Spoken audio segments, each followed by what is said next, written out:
Iyi ni radio BBC gahuza miryango ivugira i Londres kuri metero 19 25 31 na 41 no ku mirongo ya FM mu karere k'ibiyaga bigari no kuri internet kuri bbcgahuza.com.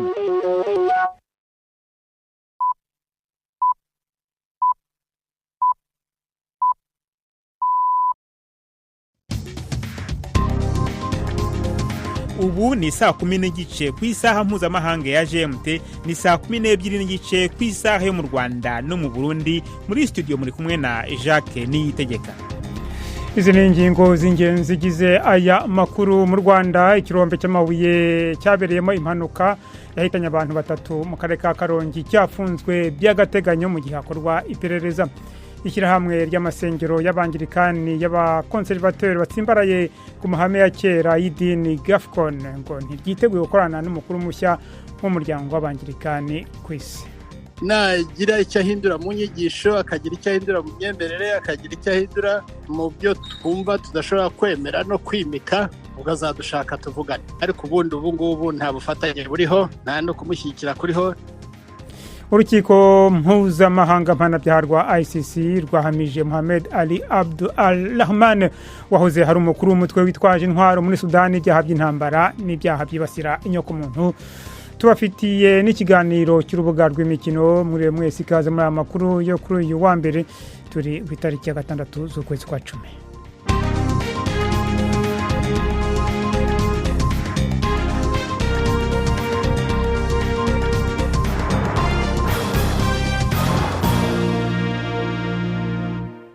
Ayo makuru ku buryo burambuye ni mukanya Prudence Njumva amaze kutugezaho muri make amakuru y'ingenzi avugwa hirya no hino ku isi.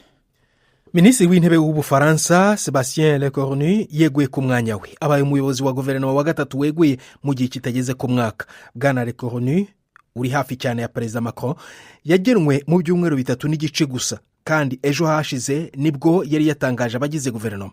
Inkuru ya Hugh Schofield muragizwaho na Prime Ndekumagenge. Vyukuri politike y'Ubufaransa yongeye kuzama mu kubura amaragamo n'akajagari. Sébastien Lecornu nta n'ukwezi kwari bwahere agenywe ngo asubirire François Bayrou. Kuva ico gihe ico yashoboye gukora cyonyene kwabaye ukuvugana n'impande zitandukanye kugira ashireho abagize leta yiwe. None haheze amasaha make asohoye amazina y'abagize iyo leta harejo ku mugoroba. Lecornu muri iki gitondo yaciye avuga yuko iyo leta yiwe idashobora gukora, aca atanga imihoho. Uko bishobora kuba byagenze nuko umukuru wa centre droite Bruno Retailleau yahora n'umushikiranganje w'intwaro yo hagati ubwa mbere yari yemeye kuja muri iyo leta, mu nyuma arisubirako byose bica bigwa hasi.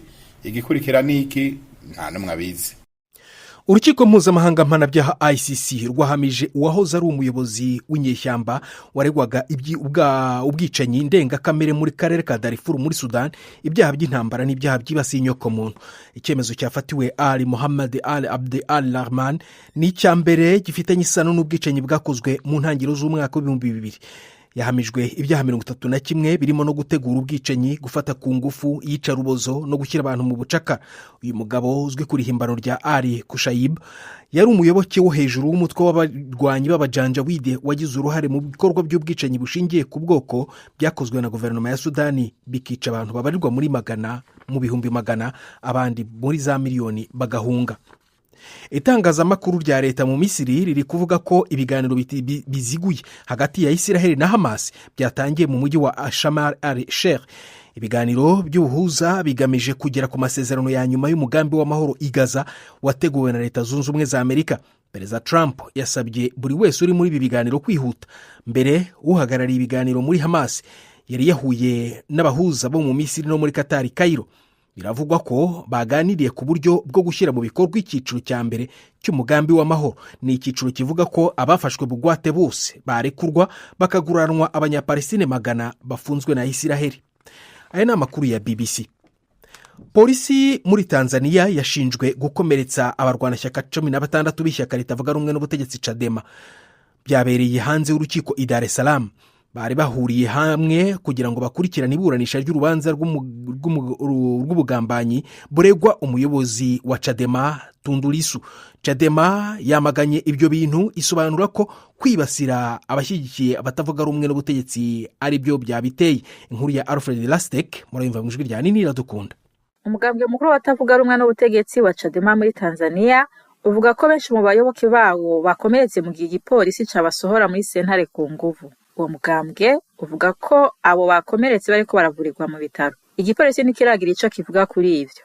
Urubanza ruzobandanya ejo aho sentare izokwishura ku bibazo vyashikirijwe mu mburano z'uno munsi. Mu mburano z'uno munsi umukuru wa Chadema Tundu Lissu yabajije igituma hashizweho itariki yo guca urubanza imbere y'uko imburano nyezina zitangura. Bwana Lissu aregwa ivyaha vy'ubuhemu, niye hamwe n'icaha arashobora kuzohabwa igihano c'urupfu. Igisirikare cya Ukraine kiravuga ko cyarashe rumwe mu nganda zikomeye zicura ibikoresho biturika bijyanwa mu ntwaro zitandukanye mu Burusiya. Cyatangaje ibitero byagabwe ahitwa Svedrov imbere mu butaka bw'Uburusiya mu karere ka Volga. Mu ijoro ryakeye kandi Ukraine yari yanibasiye ikigega cy'ingenzi cya peteroli kiri mu ntara y'umwimyimbakirwa wa Crimea yigaruriwe n'Uburusiya. Ingabo za Ukraine zakajije umurego w'ibitero bigabwa mu ntera ndende ku birindiro by'ingenzi by'Uburusiya, by'umwihariko inganda zitunganya lisansi, mu gihe icyizere cyo kugera ku masezerano y'agahenge cyayoyotse.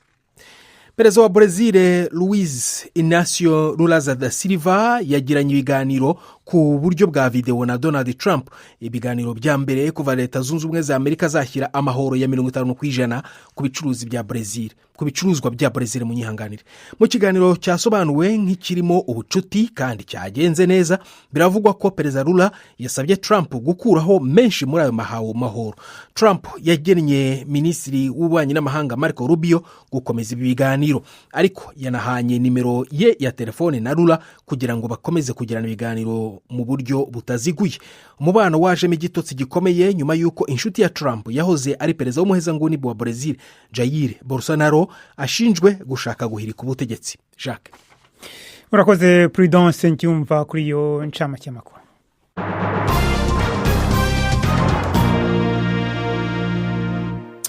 Ano makuru ku buryo burambuye reka tuyahere kuyerekanye n'igihugu cya Sudani. Urukiko mpuzamahanga mpanabyaha rwa ICC rwahamije wahoze hari umukuru w'umutwe witwaje intwaro muri Sudani ibyaha 31 by'intambara n'ibyaha byibasira inyoko muntu. Hari Mohamed Al Abdu Al Rahman uzwi cyane ku mazina ye y'amahimbano Al Kushayib, yari mu bantu bazwi cyane mu bugizi bwa nabi bufitanye isano n'amarorerwa yakorewe mu karere ka Darfur muri Sudani hagati ya 2003 na 2004.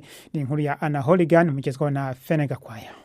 Ali Kushayib yari umuyobozi uvuga rikijyana umutwe w'abajanjawide wafashwaga na leta ya Sudani.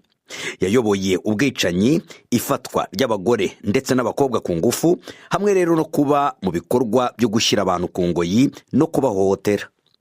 Abacamanza b'urukiko mpuzamahanga mpanabyaha basanze amayeri y'ubugome yakoreshejwe n'abajanjawide yari arimo kwica abantu mu kivunga, gufata abantu ku ngufu mu buryo buteguwe neza, gushyira abantu ku ngoyi, gusahura hakoreshejwe ingufu. Ibyo byose byarakunze gutegurwa no gushyirwa mu ngiro na Ali Kushayib. Mu kuburanisha bwa mbere urubanza rw'amahano yakorewe muri Darfur, uru rukiko rwa ICC rwumvishe abacitse ku icumu bavuga ukuntu imidugudu yatwitswe igashiraho, abagabo n'abasore bicwa urw'agashinyaguro, naho abagore babahindura abacakara bo gukoreshwa imibonano mpuzabitsina. Azakatirwa mu gihe kiri imbere. Ni inkuru ya Anna Hooligan. Tujye ku makuru yerekeranye n'akarere k'ibiyaga bigari mu Rwanda. Ikirombe cy'amabuye cyabereyemo impanuka yahitanye abantu 3 mu karere ka Karongi cyafunzwe by'agateganyo mu gihe hakorwa iperereza ku mpamvu zayiteye. Iyi mpanuka yabaye ku wa gatanu ku mugoroba ubwo ikibuye kinini cyahanukiraga abacukuzi kigahitana 3, naho undi akaba arembeye mu bitaro bya Butare. Inzego zibanze mu karere ka Karongi ndetse n'abacukuzi bavuga ko ari ubwa mbere babona impanuka ifite ubukana nk'ubwiye. Ni inkuru ya Jean Claude Mwambutsa i Kigali. Amakuru ava mu masoko atandukanye yemeza ko abantu 4 aribo bagwiriwe n'iki kibuye kinini cyaje kibatunguye kimanutse hejuru ku musozi. Impanuka yabereye mu kirombe kiri mu murenge wa Murundi w'akarere ka Karongi. Cyakora abo yahitanye bose bakomoka mu karere ka Ngororero byegeranye, ngo bari baje muri iki kirombe byo gushakisha amafaranga. Abapfuye bose bari bakiri bato kuko umukuru yari afite imyaka 26 naho mutoya afite 22, mu gihe Samuel Hishamunda uburwariye mu bitaro bya Butare we afite imyaka 22. Umuyobozi w'urwego rw'ibanze rwahabereye impanuka Madame Nzasanga Maria Bertilde yambwiye ko impanuka yari iteye ubwoba. Yewe yarangiritse rwose, mbere hayo harangiritse bikabije. Bari barimo bapakira nyine imodoka iri hepfo, imodoka imaze kuzura, mbese hari ngo na shoferi asubiremo n'ubundi ahita agenda n'abandi bagende. Nibwo byahise bibukaho bibuye binini cyane. Umwe muri bo yari yanatabamye cyane kugira ngo bamubone bahatinze. Umwe mu bacukuzi bari bahari ubwo impanuka yabaga ntiyifuje ko mvuga mwirondoro we, ariko yambwiye ko bwari ubwa mbere abona impanuka y'ubukana nk'ubu. Kuri we ngo byabaye amahirwe kuko byashobokaga ko umubare w'abahitanywe n'iyi mpanuka washoboraga kuba munini kurutaho, urebye umubare munini w'abakozi baba banyuranamo kuri iki kirombe. Mu gihe hategerejwe iperereza rigomba gukorwa n'ikigo cy'igihugu gishinzwe iby'ubucukuzi, iki kirombe cyabereye impanuka cyabaye gifunzwe by'agateganyo. Gusa hari umutegetsi wo mu karere ka Karongi wasubirwagamo na kimwe mu binyamakuru wavuze ko amakuru y'ibanze agaragaza ko icyabaye ari impanuka isanzwe, ko bishoboka ko impanuka itaturutse ku burangare bw'uwo ari we wese. Impanuka nk'izi zikunze kuvugwa mu birombe by'amabuye y'agaciro, aho hari ubwo imisozi irindimuka igahitana abacukuzi bari mu nda yayo. Benshi mu bahitanwa n'izi mpanuka bivugwa ko ari abajya gucukura guhishwa badafite uburyo bwo kwirinda. Gusa hari amakuru avuga ko ikirombe cyabereyemo iyi mpanuka iheruka cyari gifite ubwishingizi, bityo ko imiryango y'abahitanywe nacyo ishobora kuzahabwa impozamarira.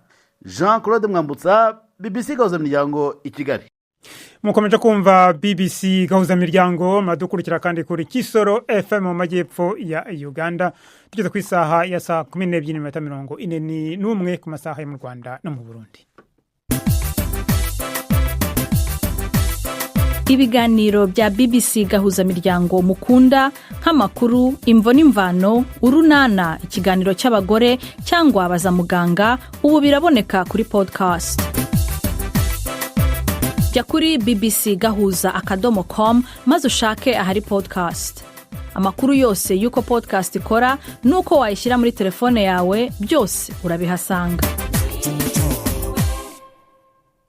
Itorwa ku munsi wa gatanu ushize ku nshuro ya mbere mu mateka ry'umugore nk'umukuru w'itorero ry'abangirikani mu Bwongereza rizwi nka Church of England n'umuryango mugari w'abangirikani ku isi, risa nirishobora gutuma ubwumvikane buke busanzwe buvugwa muri uwo muryango bwiyongera. Itorero ry'abangirikani ryo muri Afrika y'Amajyepfo ryakiriye neza itorwa rya Musenyeri mukuru wa Canterbury Sarah Malali, rivuga ko ryanditse amateka. Aho ni mu gihe ariko ishyirahamwe ry'amasengero y'abangirikani y'abakonservateur batsimbaraye ku mahame ya kera y'idini rizwi mu mpine nka Gafcon rivuga ko ryakiranye agahinda itorwa ry'umugore nk'umuyobozi mukuru w'abangirikani ku isi.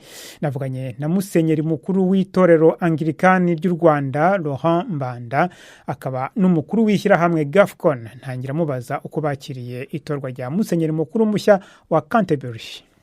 Icyambere cyo shaka gusobanura, ntabwo ari umuyobozi mukuru w'itorero Anglikani ku isi yose, kuko hari igice kitemera gufatanya na Archevêque wa Canterbury. Iragoye bizi yuko hari abayikubiye muri Gafcon ndetse no muri Global South, ndetse n'itorero ry'u Rwanda Anglikani ry'u Rwanda. Ntabwo ari Anglikani mu Rwanda, ni Anglikani ry'u Rwanda. Twamaze kwitaka tutajya mu manama yabo, tudafatanya nabo kugeza bamaze guhindura umwifato, imyemerere, inyigisho zitajyanye n'ijambo ry'Imana.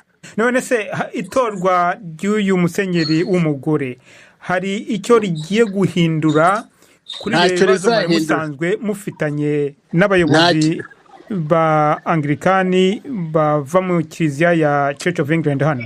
Ntacyo tubona bizahindura kuko nabo bamubanjirije ntacyo bahinduye. Nawe rero imyemerere yo n'uburyo yagiye atora mu nama z'abasenyeri no gushyigikira aba bana bahuje ibitsina ndetse no kuba babaha umugisha. Ibyo byose biratwereka yuko ntacyo azahindura. Niba rero ntacyo azahindura, nta n'ikizahinduka, nta bufatanye buriho.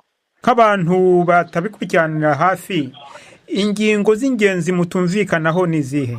Ni nyinshi. Icya mbere ni ijambo ry'Imana, kwigisha ijambo ry'Imana uko riri. Icya kabiri ni inyigisho zitajyanye n'imyigishirize y'ijambo ry'Imana, gushyingira abahuje ibitsina, kandi tuzi ko ijambo ry'Imana twigisha ko aba bana ari umugabo n'umugore bashyingiwe mu buryo bw'ijambo ry'Imana. Ikindi ni uko instrument za kominiyo anglikane zaduhuzaga zose nta na zimwe bubahiriza.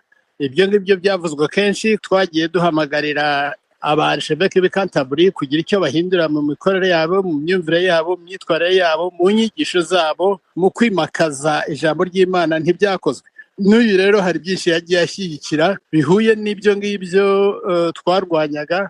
Ntabwo rero n'ubu ngubu tumwishimiye na gatoya. Cyakoze ni byiza ko yatowe, nagira icyo ahindura mu nyigisho, akagira icyo ahindura mu myemerere, akagira icyo ahindura mu byo twumva tudashobora kwemera no kwimika, ubwo azadushaka tuvugane. Ariko ubundi ubu ngubu nta bufatanye buriho, nta no kumushyigikira kuriho, nta n'inama ze Gafukone cyangwa bikubiye muri Gafukone bazitabira nk'uko byamaze kwemezwa kandi byavuzwe kuva kenshi. Turi muri kominiyo anglikane, ntabwo turiho tuyivamwo, ariko ibyo kuyoborwa n'abatemera ijambo ry'Imana, ibyo ubwabyo bibakura muri kominiyo anglikane. Kuba ari umusenyeri w'umugore cyo nabyo ni ikindi kibazo.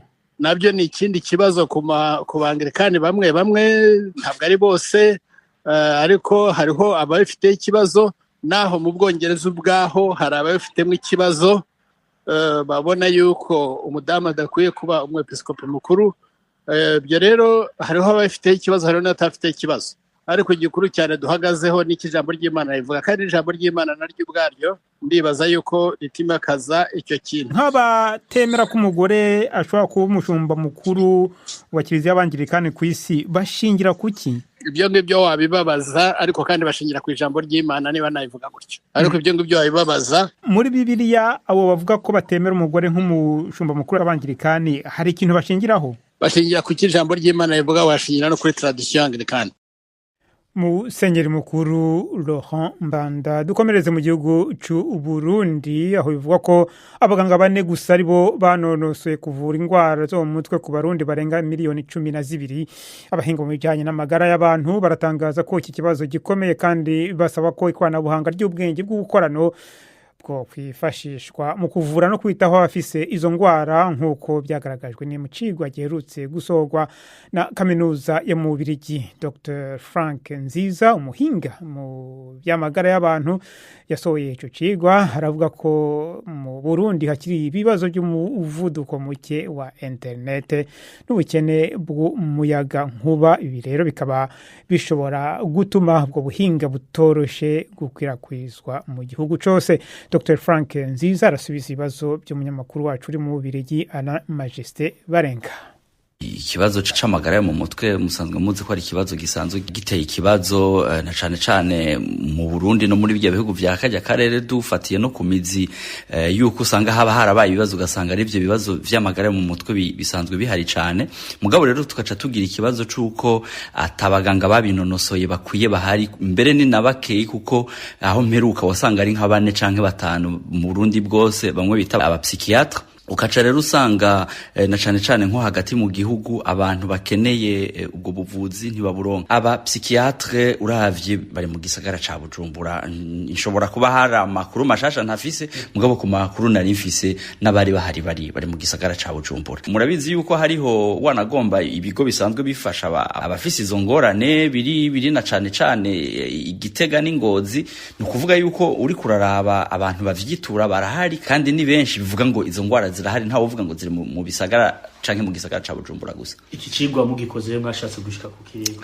Ico cigwa rero ndakigarutse ko twaba tuvuga tuti none mbega nta kuntu ubwo buhinga bushasha bw'ubukorano cyangwa bw'ubucurano bwofasha kugira ngo abantu batari basanzwe baronka ubwo bufasha bwabo baganga dushobore kwifashisha ubwo buhinga kugira ngo nk'abantu novuga ngo batari babifitiye novuga ngo 100% ubumenyi aha novuga nk'abaforoma bashobora kwifashisha ivyo bikoresho ivyo twita mu gifaransa les outils d'aide à la décision clinique et thérapeutique novuga ngo ni ibikoresho dukoresha nk'abaganga batoba barabinonose canke batabifitiye ubumenyi bukwiye kugira ngo bashobore kuvyifashisha bibafashe gutora izo ngwara no kuzivura ari naho rero haca haba kimwe bita delegation de tâche no kuvuga ngo ivyo bikorwa byari bigenewe abo babinonosoye ukaca usanga bikozwe n'abantu batari babifitiye ubwo bumenyi mugabo bibafashije ubwo buhinga. None kugira ubwo buhinga buje mu ngiro butangire gukoreshwa hazokenerwa iki? Ubundi mu Burundi hasanzwe n'ubundi hariho umugambi uri kurakogwa mu gihugu ugushira ubuhinga bwa none mu gisata c'amagara y'abantu kimwe bita digitalisation kiba carakozwe mu bitaro vyinshi biri mu Burundi novuga ngo nk'ibitaro vya leta n'ivya babihebeye Imana bishika nka 80% ubu bisanzwe bikoresha usanga hari imashini nyabwonko no kuvuga ngo usanga n'ubwango bimwe bita amadosiye